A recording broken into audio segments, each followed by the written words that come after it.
Caste census हो ताकि ये मालूम हो सके कि कौन सी कास्ट डेवलप हुई है, कौन सी कास्ट अंडर डेवलप है।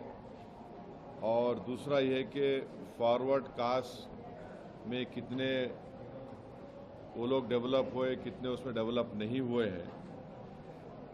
ये बहुत ज़रूरी है एफर्मेटिव एक्शन के लिए और इस देश में इंसाफ करने के लिए, क्योंकि सिर्फ 27% पे आप ओबीसी का रिजर्वेशन रोक दिए हैं, ये नाकाफ़ी है।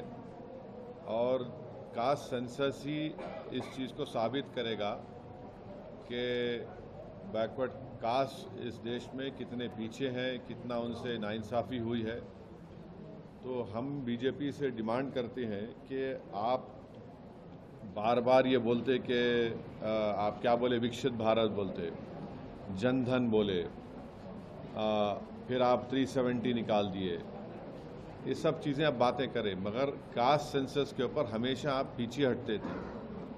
और जब कास्ट सेंसस का डिमांड शुरू हुआ तो खुद प्राइम मिनिस्टर और बीजेपी के बड़े बड़े लीडर्स बोले कि बटेंगे तो कटेंगे, और इस तरह की वाहियात बातें होती थी।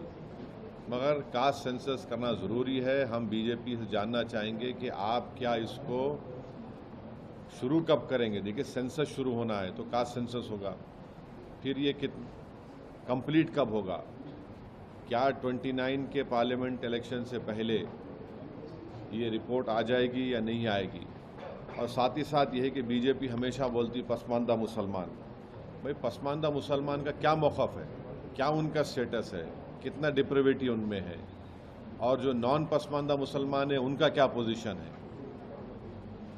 और तेलंगाना की हुकूमत, जो रेवंत रेड्डी सीएम है, उन्होंने यहाँ पर कास्ट सेंसस किया, जिससे मालूम हुआ कि 56.32% तेलंगाना में बैकवर्ड कास्ट का पॉपुलेशन है।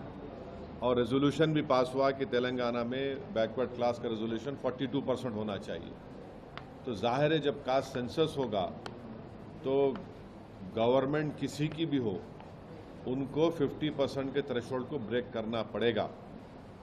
और जब कास्ट सेंसस की रिपोर्ट आएगी तो मालूम होगा कि नॉन गवर्नमेंट सेक्टर्स में भी अदर बैकवर्ड क्लास से कितना उनका डिप्रिवेशन है, तो उस बारे में भी सोचना पड़ेगा।